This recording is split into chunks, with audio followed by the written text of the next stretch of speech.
Welcome to the Close the Chapter podcast. I am Kristen Boyce, a licensed marriage and family therapist with a private practice, Pathways to Healing Counseling. Through conversations, education, strategies, and shared stories, we will be closing the chapter on all the thoughts, feelings, people, and circumstances that don't serve you anymore and open the door to possibilities and the real you. You won't want to miss an episode, so be sure to subscribe.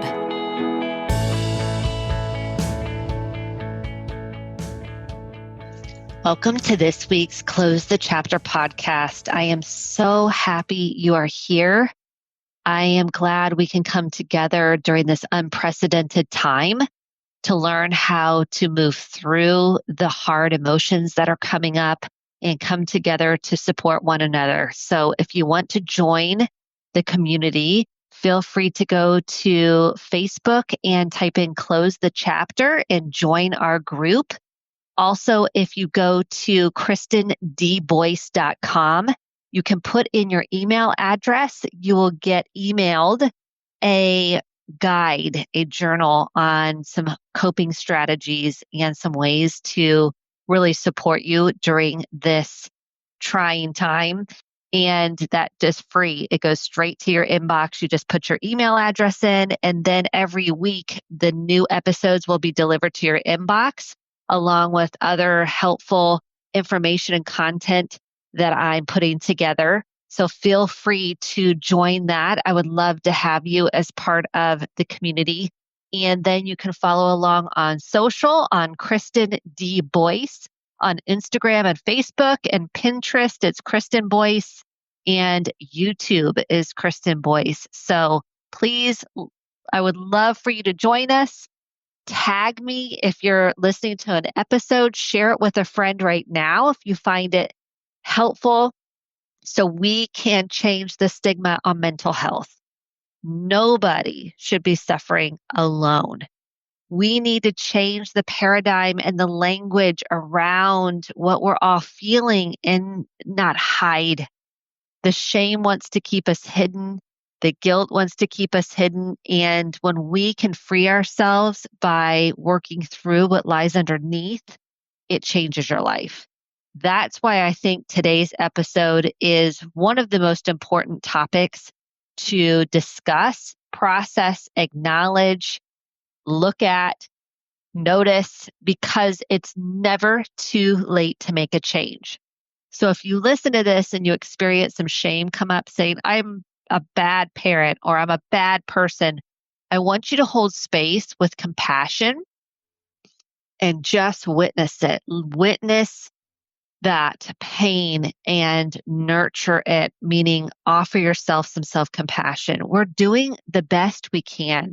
Right now, we're in what I would call a global trauma of sorts. And so we're going back to old coping strategies. We are feeling stuck. We are afraid. We feel anxious. There's so many different emotions going on right now. And let's be kind to ourselves. Let's try to hold that space so we can do this work and this deeper work. We can move through it and get to the other side. So today I'm going to be talking about changing repetitive, habitual, generational family patterns.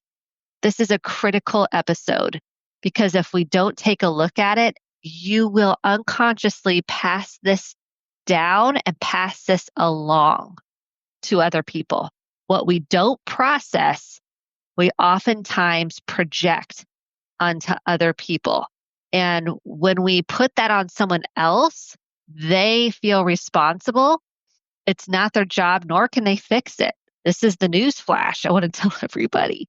I wish we could, but no one else can really heal it except for ourselves. So let's go through these. I have 7 ways, 7 repetitive patterns, ways of being that I am passionate about breaking. Not only in my own life, but helping clients break these patterns. We've got to bring attention and awareness to anything. That's the first step to change, is awareness and noticing and holding that space with compassion. So let's start at the top. These are in no particular order. These are the ones that came to me as I was preparing for this episode. So number one, greatest piece of family systems that I would change is not talking about emotions. Biggest change that I would love to make is breaking that cycle that we don't talk about emotions. We don't talk about how we feel. We sweep it. We minimize it. We deny it. We are absolutely cut off from our emotions. And we didn't come in like that. We came in screaming. We came in crying. When we got hurt as a little child, we cried. We let it out until someone told us to shake it off, until someone disciplined us out of it, until someone handled it in such a way that we said, "Ooh, that's not safe for me to feel." And so we then don't feel equipped to talk about our emotions and process in real time what is going on with us. If I could change family systems, this would be the number one thing I would change. That it's safe to have your feelings. It's safe to cry. It's safe to express what's really going on inside. It's safe to say you're afraid. It's safe to say you're angry. It's what we do with anger. A lot of people get afraid of that one because of what was done to us. To be able to express joy and excitement and disgust, whatever you're feeling. Again, those 7 core emotions. If you've listened to this podcast at any point, I talk about this almost every episode, is your core emotions. When we could change that, we would reduce the amount of body aches, pains, and trauma in family systems. Because what we do is if we don't get to process the emotions in real time, it's held in our body. It's held in the nervous system. It is frozen almost in time. That's why someone could look like an adult, but emotionally they're functioning like a toddler. And you're like, oh, something happened young in their life where they weren't allowed to express what was really going on the inside. So they perform, they perfect, they please, they placate, they shut down, they were depressed, they were anxious. We could keep going on and on.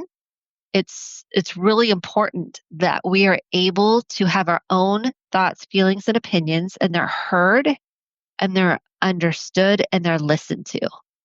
So just got done with a brain spotting training with my team. I took my whole team at Pathways to Healing Counseling, had a trainer come in and do a training on brain spotting because I think it's so important as therapists that we're all doing our own work and then we can offer up effective treatment modalities to get people unstuck. And brain spotting is one. And Brooke Randolph, who's on a previous episode, talked about it on the podcast. And I have already gone through the training.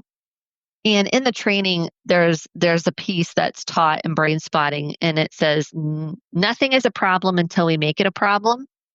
That resonated with me big time. Nothing is a problem unless we make it a problem. And number 2 is wait. Why am I talking? Wait. Why am I talking? Whew, it just makes me take a breath. Oftentimes, as parents, we talk over. We lecture, we talk at somebody instead of letting our children in particular, instead of letting them express how they feel, witnessing it, self-regulating, self-soothing through it, and saying, thank you for sharing. I bet that was really scary to share how you felt, and you shared it with me, and thank you for that. That's an example of how I would coach a parent to respond instead of going, I didn't do that. Like if my child, okay, this has happened in my own life. Let's be honest. We all have had at some point someone give us feedback that we don't agree with. So they give us feedback like, well, you look mad. Say one of my kids says that to me. You look mad. I'm not mad. Like I really do not feel mad. That is whether it's their own filtering system. That's how they're experiencing me. And I want to take some time to understand that, to listen, to acknowledge, even if I don't agree.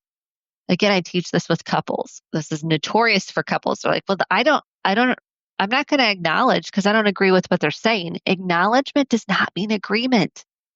I can hear you and acknowledge you. And something like acknowledgement would sound like this. That makes sense that that was really scary for you. That makes sense that that was really hurtful, even if you don't agree, because it's not about you. At the end of the day, feedback, yes, it is sort of about us, but at the end of the day, it's an invitation, simply an invitation. How present am I to someone else's pain, especially our children? This is in particular our children. And am I taking it in? Am I really hearing them? Or am I talking them out of a feeling? So that's number two. How often do you try to talk people out of their feelings because you're trying to be helpful? And you think, if I just say, no, you are wonderful. If someone says, I feel like I'm worthless. I feel like I'm a piece of crap. I feel like no one cares about me. And I'm like, no, Susie cares about you and Joey cares about you and etc. Becky cares about you. And I go on and on about all the people that they care about them. I'm not letting them process it. I'm trying to talk them out of their feelings. So if my daughter comes up and she says, I have no one to sit with at lunch, and my instinct is to go, well, yeah, you could sit with so-and-so. This is not the case this year. They have pre-assigned seating because of COVID, the pandemic we're in. And so that's not an issue this year. If that were an issue and I said, you could sit with XYZ person, I'm trying to fix it.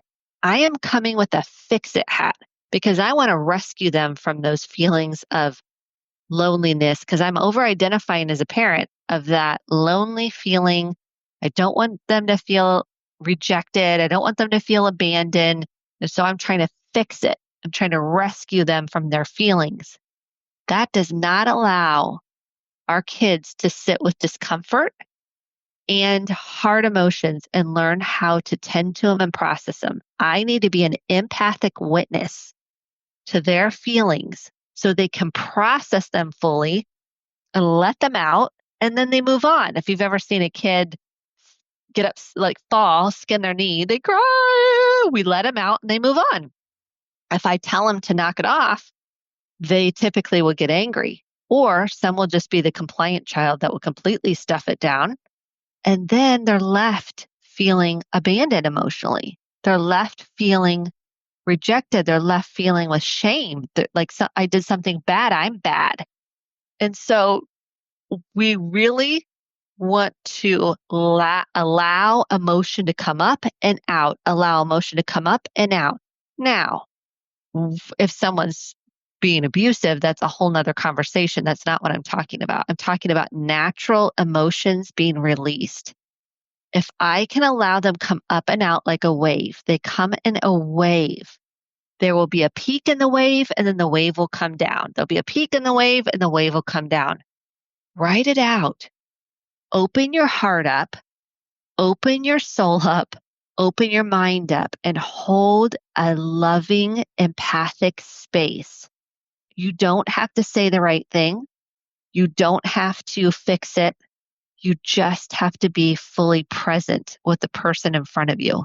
If it's your kid, if it's your spouse, if it's a partner, a friend, a coworker, it doesn't matter. Open your heart, open your mind, take a deep breath, and really see the person in front of you. Don't try to fix it. They will feel unseen, unsupported, unheard, misunderstood. It will be a rewounding from their childhood. It will be a rewounding from their childhood if you're doing this with a partner or a friend and you try to fix it.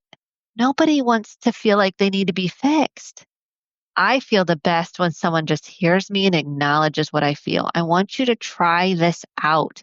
And this looks like you saying, how are you feeling? And someone says, I don't know. And I go, oh, it's hard. This is so hard right now. This is such a hard time. Saying it's such a hard time is a very validating statement. Let them say what's there. Let them go on and just hold the space. Don't try to fix them or rescue it. Just acknowledge the emotion and how hard it is.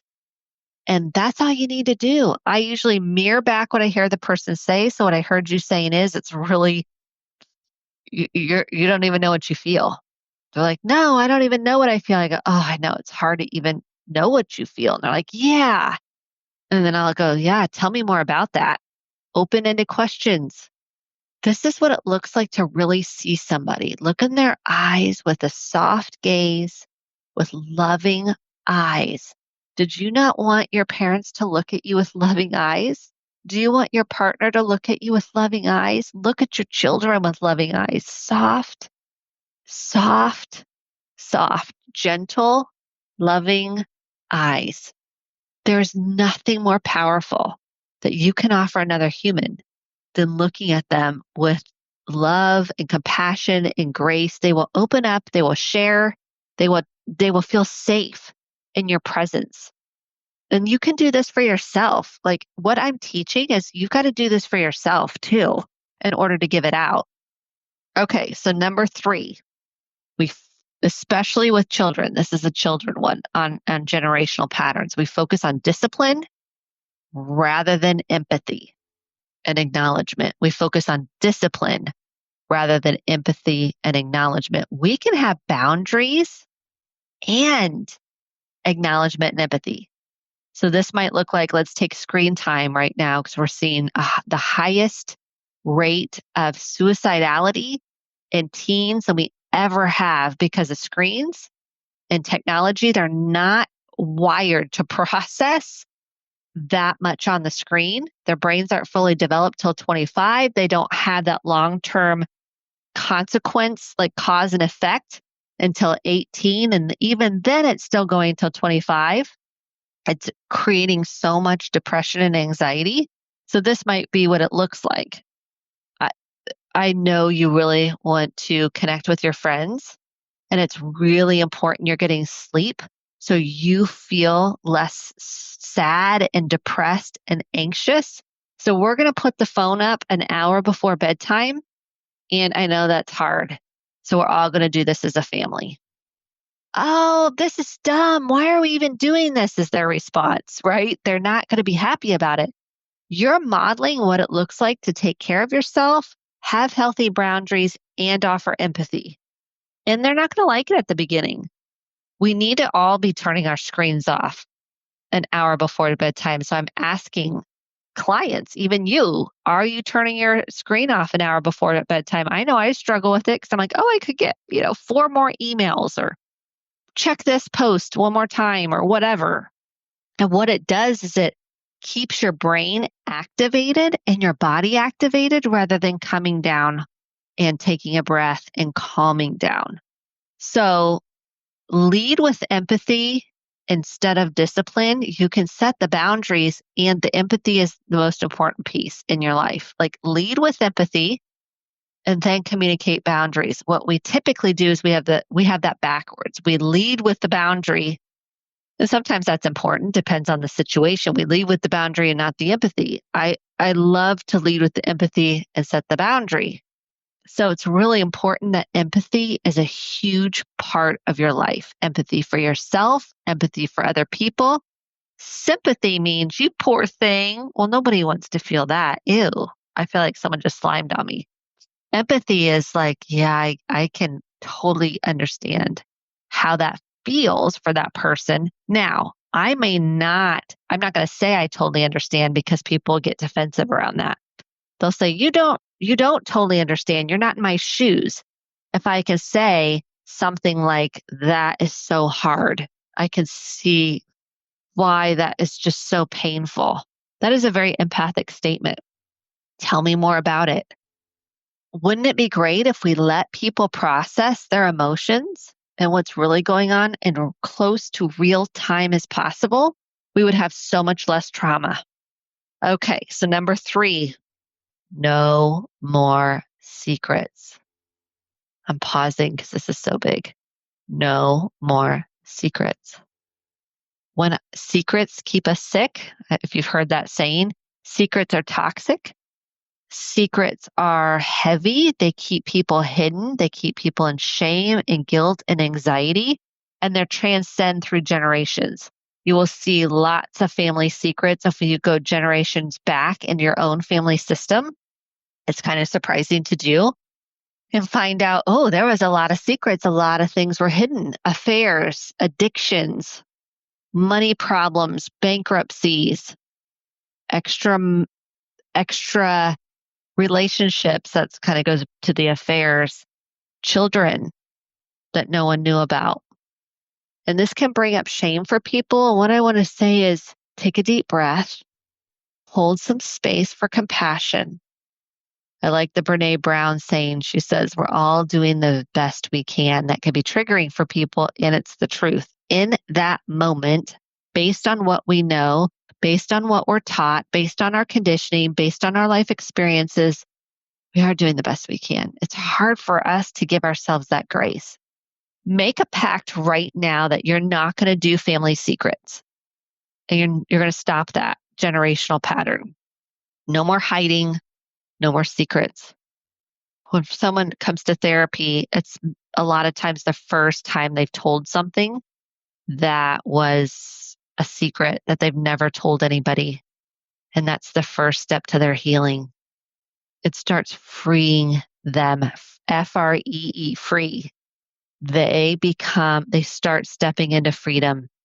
There's nothing more powerful than to watch somebody have the courage, have the brave courage is the word that just keeps coming up for me, to come and share that with a therapist, to say, I've never told anybody this.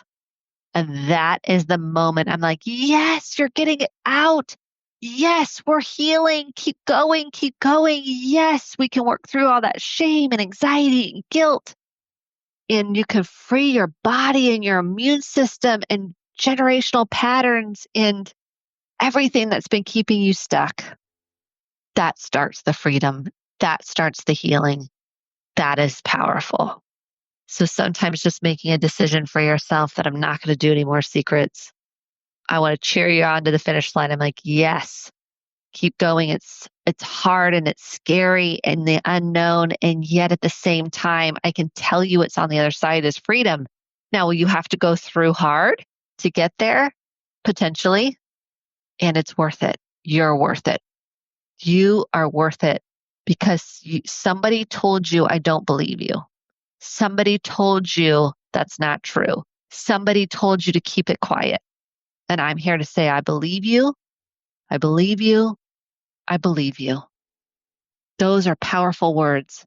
Those are powerful words when we say we believe somebody. I've seen it multitude of times, witnessed it with somebody else, or I've said it to somebody. And that is so healing because we're so afraid to be believed because somebody's told us they're not going to believe you. And here's the other thing I want to say about this is when we saw a parent keep a secret, we thought, well, that's what we do. We hide this stuff. We hide all of our shame stuff. We hide whatever it is. It can be something small, what we would call kind of a small t trauma, or we could hide something big.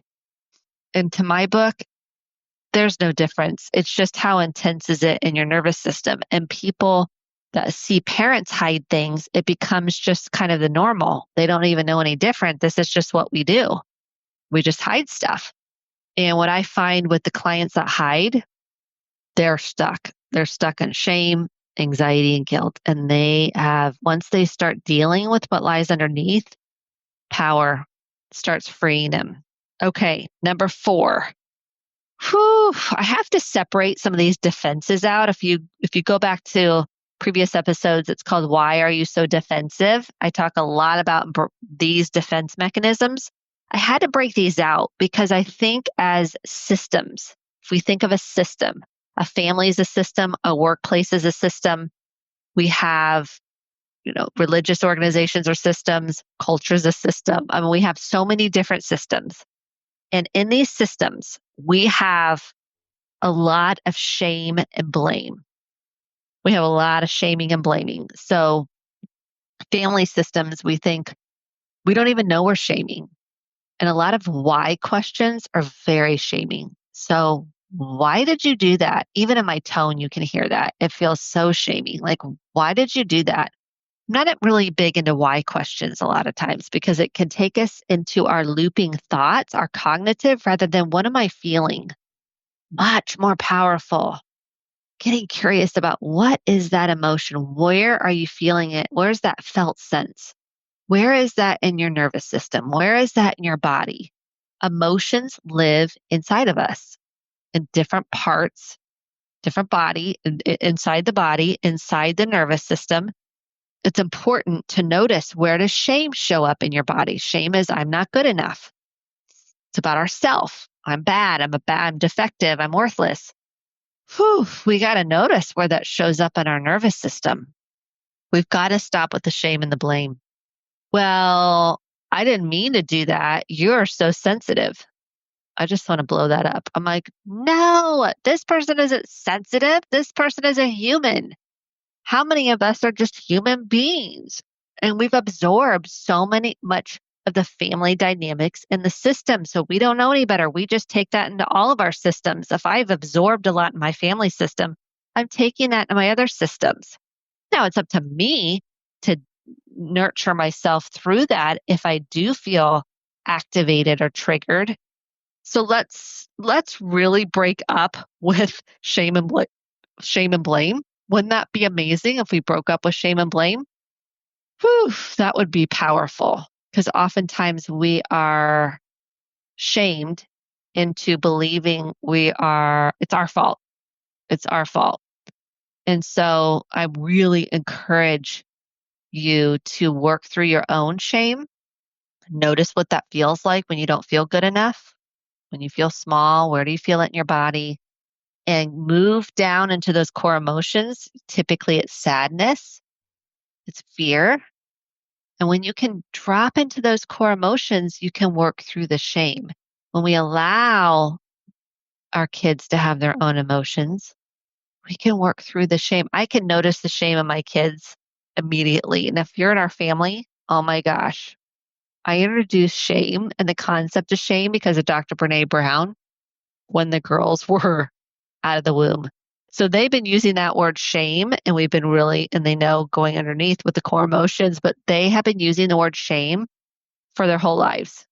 And they're very verbal. They're like, don't shame me. And I'm like, I'm not shaming you. And I have to, instead of responding that way, say, thank you for sharing that with me. Tell me more. What was that like for you? What did you notice? Because let them process it. I might not have tried to be shaming. It might have landed that way for something going on with them. For my daughter in particular, either one of them, they will tell me directly when they feel that. I want them to do that. I want them to process it. I want them to tell me the truth. I don't want them placating me, because they'll do that in other relationships. They will do that in other intimate relationships later in their life. It's important I hold the space that they can show up, be seen, and be who they are. So shame and blame, we're gonna get rid of those in family systems, which leads to yelling. Whew, how hard is it to not yell sometimes? If you grew up in a family of yellers, your tendency is going to want to be to bend sometimes to yelling, depending on how triggered you are. If you've done a lot of work, you might be able to take your deep breaths and keep calm.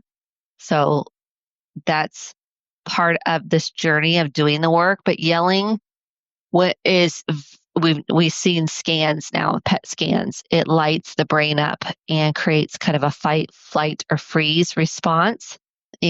Or a fawn. A fawn is the fourth response, and that's really kind of a placating response. I'm just going to go along with what you said, so I'm safe. It's like a deer in headlights. Think of a fawn. And so there is a fourth kind of, I want to say, brainstem response: fight, flight, freeze, or fawn, when we are yelled at. And so if we can break this family pattern early, it's going to change generations to come. That's why all of these are so critical, because you can change generations to come.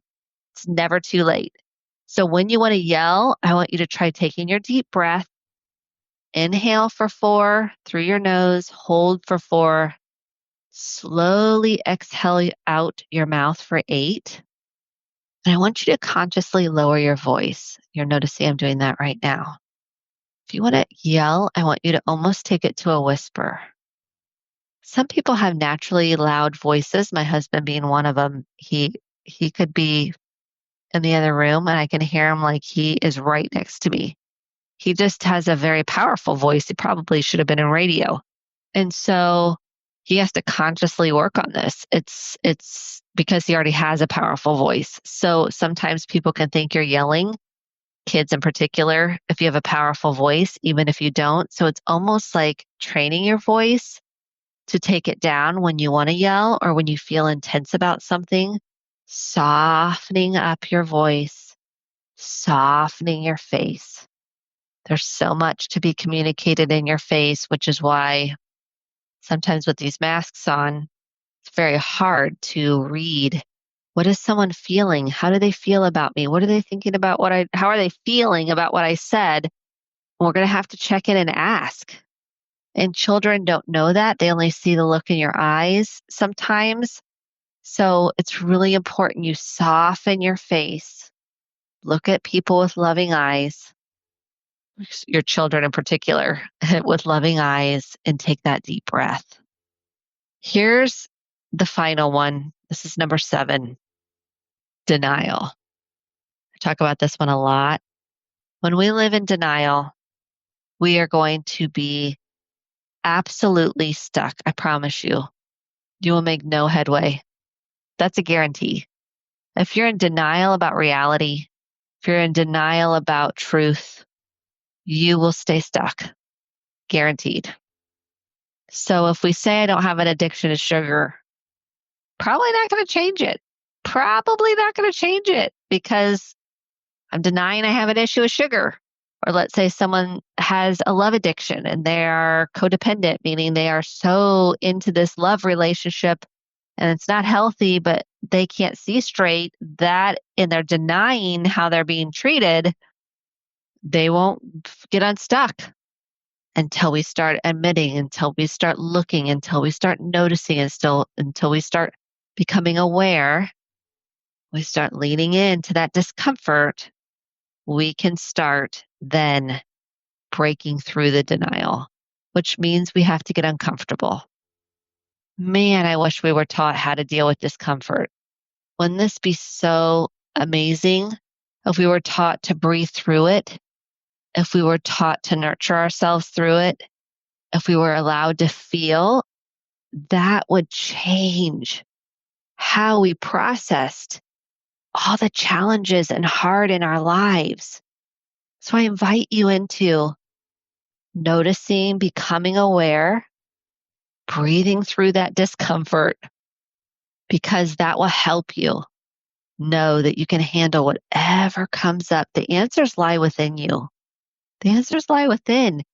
So when we explore, we will have a knowing, and the knowing leads us to freedom. That knowing leads us to freedom.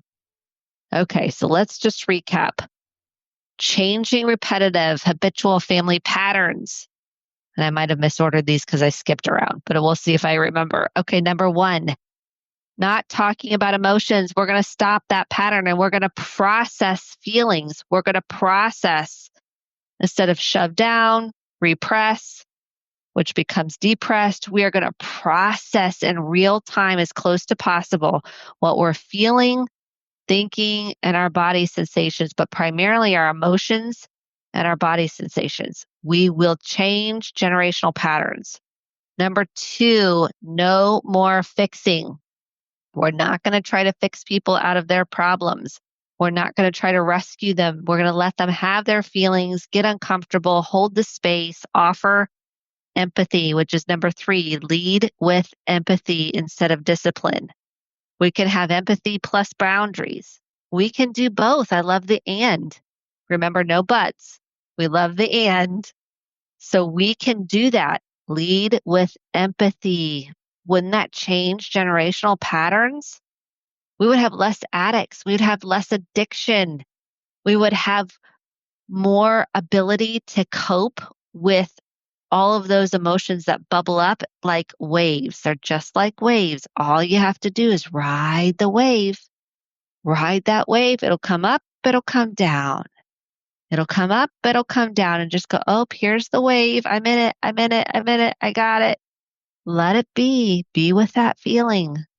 Just be with it. It's okay to let it out. That's what I want you to tell your kids. It's okay to have your feelings. It's okay to let it out. Oh, if we could all say that, game changing. Number 4, no more secrets. No more family secrets. We're not going to do secrets. Secrets make us sick. Secrets are toxic to us, and they create so much shame, anxiety, and guilt. Okay, number 1, 2, 3, 4, 5. Shame and blame. We are going to break the cycle of shaming and blaming. And we're going to replace it with curiosity, open-ended, holding the space questions, and we're going to allow feelings to come through. Number 6 is yelling. We're going to soften our voices, and we're going to soften our faces, and we're going to take a deep breath, and we're going to be present. If we want to yell, we're going to almost whisper. And number 7 is denial. Didn't you want your parents to wake up and stop denying what was really going on in your house? Didn't you want them to go, stop? Don't you see what's going on? Dad's an alcoholic or mom's drinking, or don't you want it to stop? Or the abuse or whatever it is, don't we want it to stop? We don't want parents to be in denial. It creates unsafety in a home. It creates chaos. So we've got to stop. The great news about all of these 7 patterns, it all starts with you. And that's the only person you can change, period, is you. That is what you can do something about. You can't change other people. Believe me, sprinkle that out if I could. I would not change them to help them heal. I would give this to everybody if I could. I want so much for people to heal. I mean, obviously, that's what I came here to do. I'm passionate about it, but I can't change other people. I have to keep working on my stuff. I have to keep cleaning up my side of the street. I have to keep doing my own work. And when you do that, it pays off for generations to come. If you get nothing out of this podcast today, doing your own work is the key to getting unstuck, is the key. So I want you to pick one of these. Okay, here's my invitation. You ready? We want to close the chapter on one of these. Maybe great to close them all. Close each door. Boom, boom, boom, boom. I'm trying to be realistic because we're human beings. Let's just pick one that you're going to work on. One of the 7 that you're going to close the chapter on. Pick one, and then you're going to work on it. You're going to read books around it. You're going to listen to podcasts around it. You're going to journal around it. You're going to maybe go to therapy around it, whatever it takes. You're going to work on that one thing. You don't have to do it alone. There's support out there. Trust me, there's so much support right now. You can binge listen to this podcast. There's so many options to finding healing, but it begins with you deciding. That's it. It's awareness, and then it begins with you making a decision. So pick one that you're going to work on. Send this to somebody else, and they can be your accountability partner. If someone that also has a growth mindset, that also wants to do their own work, that also wants to break generational patterns, that also wants to get unstuck, I promise you, there's no better gift you can give to yourself and anybody else by doing your work. It is a game changer. So pick one, decide that's the one you're going to work on, and then you're going to be committed. You're going to make an intention every day to work on that one thing. And it will be worth every second, every ounce of effort, every ounce of energy you put into it. I've seen it for the last 18 years. I've seen it when I help people do this with clients. Whew, it is so powerful. Cannot wait to hear what one thing you picked, how it's going. Keep going. check in, let me know the one thing you picked and give me updates, because that's just lights my heart on fire. So share this, get an accountability partner if you want to. If not, you can do this on your own too. You can do this. If you know you need support, get it. Get a therapist, reach out to a support group. There's lots out there, and I'll be cheering you on.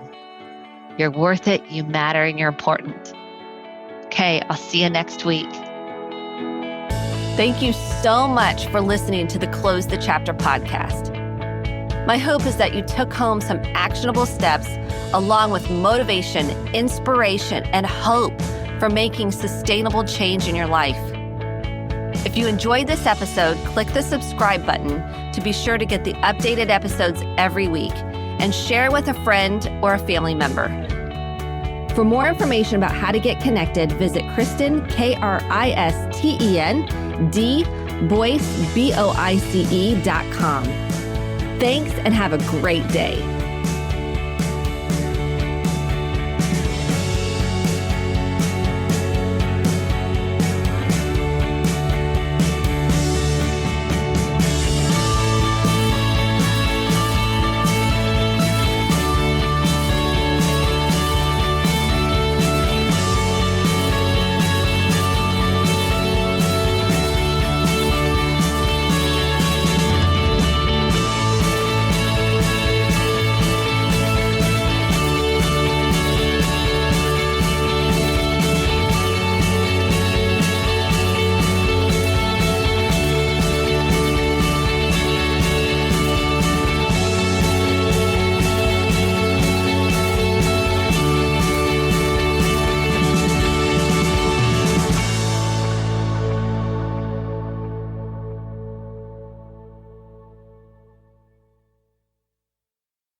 Free audio post-production by alphonic.com.